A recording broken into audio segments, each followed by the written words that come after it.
My name is Monroe. I didn't plan to tell this story, but what happened to my wife at my sister's wedding still follows us. I stood at that altar watching her walk in wearing white and I froze. I should have moved. I should have done something.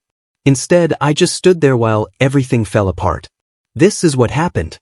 The garden went quiet when she walked in. Not the peaceful kind of quiet. The kind where every head turns at once and nobody knows where to look. She was wearing white. Floor-length silk with pearl beading. Beautiful. Expensive. And completely horribly wrong. My sister Vanessa stood frozen at the altar in her ivory gown. Her face went from confusion to shock to something I'd never seen before. Pure hatred. I was standing next to the groom. When I saw my wife, the color drained from my face. I mouthed something she couldn't hear, but she could read my lips perfectly. What did you do? That was the moment she realized she'd been set up, and I realized my mother had done something unforgivable. Let me back up 3 weeks. The invitation came on thick cream cardstock. Vanessa's spring garden wedding. My wife's name printed in gold next to mine. She'd been part of this family for 3 years, but still felt like an outsider. Especially around my mother, Brenda. Brenda had a way of smiling that never reached her eyes. She'd ask my wife how she was doing, then talk over the answer. She'd compliment her cooking, then remake the dish her way at every family dinner. Small cuts. Always small enough that complaining made my wife look petty. So when Brenda called 2 weeks before the wedding, my wife was suspicious. I want to take you dress shopping, my mother said. Just us. Mother and daughter time. My wife had never been invited to just us anything before. I thought it was sweet. She's trying, I told her. Give her a chance. At the boutique, Brenda walked past the cocktail dresses and went straight to the evening gowns. She pulled out a white dress. Silk, delicate, with pearl beading along the neckline. It looked like something a bride would wear. I can't wear white to a wedding, my wife said immediately. Brenda's smile didn't waver. Vanessa specifically asked for light colors. It's a garden theme. Pastels, creams, whites. It's right there on the invitation, sweetie. My wife pulled up the photo on her phone. Sure enough, at the bottom in small script, garden attire, please wear light spring colors to complement the natural setting. See, Brenda said. Vanessa will absolutely love this on you. The dress fit perfectly. My wife took a photo in the dressing room mirror the way everyone does. Behind her in the reflection, she could see Brenda on her phone, texting someone. She was smiling. My treat, Brenda said at the register, credit card already out. Consider it a gift. Your family. My wife should have trusted her gut. But she wanted so badly to believe Brenda was being kind. I left early for best man duties. My wife stood in our bedroom staring at that white dress hanging on the closet door. Every instinct screamed to wear something else. The navy dress from last year. Forgettable. Appropriate. But she'd already told Brenda she'd wear the white one. If she showed up in anything else, Brenda would make it a thing. She always made it a thing. My wife put on the white dress. The garden venue was beautiful. Wisteria and stone pathways, string lights hanging from trees. She arrived alone. As she walked toward the entrance, a woman in a lavender dress stopped talking mid-sentence and stared. Then another woman. Then a man. Then an entire group. The whispers started like wind through leaves. Is that the bride? No, Vanessa's not out yet. Then who is that? She looked around at the other guests. Everyone wore pastels. Soft pinks, mint greens, pale yellows, baby blues. Light colors, exactly like the invitation said. Nobody else wore white. Just her. Her stomach dropped. Through the garden archway, she could see me at the altar with the groomsmen. When I spotted her, my whole body went rigid. I said something to the groom, then started walking toward her. But the music started. The processional. I had to stay. She found her seat in the family section. Third row. Brenda sat 2 rows ahead in a stunning rose-colored suit. She turned around, looked directly at my wife, and smiled. Not a kind smile. A knowing smile. That's when my wife understood. This wasn't a mistake. This was planned. Vanessa appeared at the end of the aisle. Her dress was ivory with lace sleeves. She looked perfect, happy, glowing, until she walked past my wife's row. Her eyes locked on the white dress. My wife watched Vanessa's face change. First confusion, then realization, then hurt so raw she felt it in her chest. Vanessa stopped walking. Right there in the middle of the aisle during her own processional. "Are you serious right now?" she said. Not loud, but loud enough. The officiant tried to redirect her attention. Her new husband whispered something.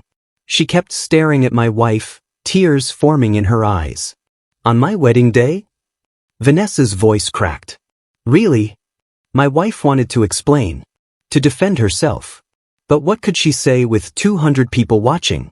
She just sat there, frozen, while Vanessa walked the rest of the aisle wiping her eyes. The ceremony was a blur. She couldn't focus on the vows. All she could feel were the stares, the judgment, the heat of 200 people deciding she was the villain. I wouldn't look at her. I stood at the altar staring straight ahead, jaw tight. Standing there, pretending nothing was wrong, is still one of the things I regret most. When it was over, Vanessa walked back down the aisle without glancing in my wife's direction. But Brenda made sure to catch her eye one more time. She winked.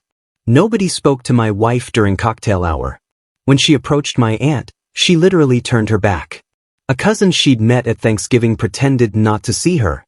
She found me near the bar. I was supposed to give a speech in 20 minutes. "We need to talk," she said. I looked at her like she was a stranger. "Why would you do this?" "Your mother told me to. She bought this dress. She said Vanessa wanted light colors." "Light colors, yes. Pastels. Not white." My voice was controlled but shaking. "Do you have any idea what this looks like? Vanessa thinks you did this on purpose." "I would never." "It doesn't matter what you would or wouldn't do. You wore white to my sister's wedding." I glanced toward the head table where Vanessa sat crying into a napkin. "She asked me to have you leave." The words hit like a slap. "Your mother set me up. I can't deal with this right now." I walked away.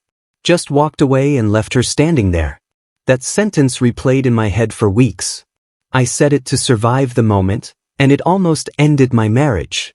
For the first time since we got married, she wondered if I'd choose her.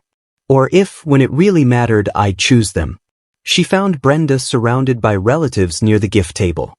When Brenda saw her coming, something flickered across her face. Triumph. "Brenda, we need to talk. Now." She touched her pearls. A gesture my wife had seen 1,000 times. "Not now, dear. There's been quite enough drama, don't you think? You told me to wear white." Her eyes went wide. "Innocent. I certainly did not. We went shopping and you fell in love with that dress. I even suggested the lovely blue one, remember? But you were so insistent." The lie was so smooth, so practiced. The relatives were listening now. My wife could see them believing Brenda's version. Brenda, the devoted mother-in-law. My wife, the attention seeker who wore white to someone else's wedding. "That's not true," my wife said, but her voice was shaking. Brenda patted her arm. "So gentle. So kind. I think you should leave, sweetheart. Let Vanessa enjoy what's left of her special day." She left. Because what else could she do? My wife sat in her car in that cursed white dress and let herself fall apart for exactly 5 minutes. Then she wiped her face and opened her phone. I'd texted 3 times. "Where are you? Vanessa's really upset. Mom said you seem stressed. Are you okay?" Even then, I was getting Brenda's version of events. She opened her photos. Scrolled back 3 weeks to the boutique. She'd taken pictures in the dressing room. There she was in the white dress, smiling. And there, reflected in the mirror behind her, was Brenda. She'd been on her phone, texting. My wife zoomed in as far as the image would go. Brenda's screen was just barely visible. She could make out the words, "She's trying it on now. This is going to be perfect." Below that, a response, "Mom, you're terrible, Vanessa had been in on it. My wife's hands were shaking as she forwarded the photo to me. Then she opened a new message to Brenda. "I have the receipts. All of them. Including your texts to Vanessa planning this." You have 24 hours to tell the family the truth, or I send this photo to everyone. 3 dots appeared. Disappeared. Appeared again. You wouldn't dare. She took a screenshot of their text thread from 3 weeks ago. Found the voice message Brenda had sent. Wear the white dress, Vanessa will love it, trust me. She'd saved everything. Because some part of her had always known not to trust my mother. Watch me, she typed back. Her phone rang. Vanessa, please don't send those screenshots. She was crying. It was supposed to be funny. Mom said you'd play along. That we'd all laugh about it. I didn't think it would feel like this. Funny. My wife couldn't keep the edge out of her voice. You humiliated me at your wedding as a joke? I'm sorry. I'm so sorry. Please. It'll ruin everything if people find out. It's already ruined, she said and hung up. I called next.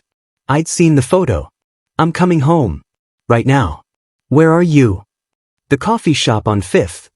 Stay there. I'm leaving. 10 minutes later, I slid into the passenger seat. Still in my suit. Face pale. I should have known, I said. She did something similar to my ex-girlfriend. Different setup, same game. I thought she'd changed. I wanted to believe she'd changed. You didn't defend me. Her words came out flat. Empty. You told me to leave. I know. My voice cracked. I panicked. I saw Vanessa crying and I reverted. To the son instead of the husband. I chose wrong. I turned to face her. I should have believed you immediately. I should have stood next to you in that garden and made everyone listen. I didn't. And I'm sorry isn't enough, but it's all I have right now. It was the first time I'd admitted it. Not that I was caught in the middle. That I'd failed her. What happens now? She asked. Now we figure out if you still want to be married to someone who did that. She didn't answer. Because she didn't know yet. The aftermath. I confronted my mother that night at the reception. In front of the remaining guests. I showed them the photo. The text. The voice message. Brenda tried to laugh it off. Tried to say it was all a misunderstanding. But with proof staring everyone in the face, the story crumbled. By the next morning, it had spread through the entire family. My aunt called to apologize. My cousin sent flowers. Even Vanessa's new husband reached out, horrified. Vanessa sent a card 3 days later. I'm sorry, written in shaky handwriting. Nothing else. We haven't spoken since. Brenda never apologized. She told people my wife had manipulated the photos. That she was trying to destroy the family. But the voice message was time-stamped. The boutique had security footage. The truth was too solid to spin. I set a boundary. Family therapy or no relationship. My mother refused. We haven't seen her since. The white dress still hangs in our closet. My wife can't throw it away. It's evidence. Proof that she wasn't imagining things. That the cruelty was real. Some people ask if she'll ever forgive them. She doesn't know. Forgiveness isn't something you decide once. It's something you choose every day, and some days she doesn't choose it. What I know is this. She doesn't ignore red flags anymore. She doesn't give people the benefit of the doubt when her gut says run. And she doesn't let anyone make her feel crazy for trusting her instincts. I'm still here. Still trying. Still proving that I meant what I said in that parking lot. Some days that's enough. Some days it's not. But she's not waiting for my mother to change. She's not waiting for Vanessa to grow a spine. She's not waiting for anyone's approval. She's just living her life. And that white dress? It's a reminder. Not of the worst day. But of the day she stopped letting people treat her like she didn't matter. If you've ever been the scapegoat. If you've ever been set up to fail by family. If you've ever been humiliated and then gaslit about it afterward. You're not alone. Sometimes the best revenge isn't a big confrontation. It's just refusing to forget. And never letting it happen again.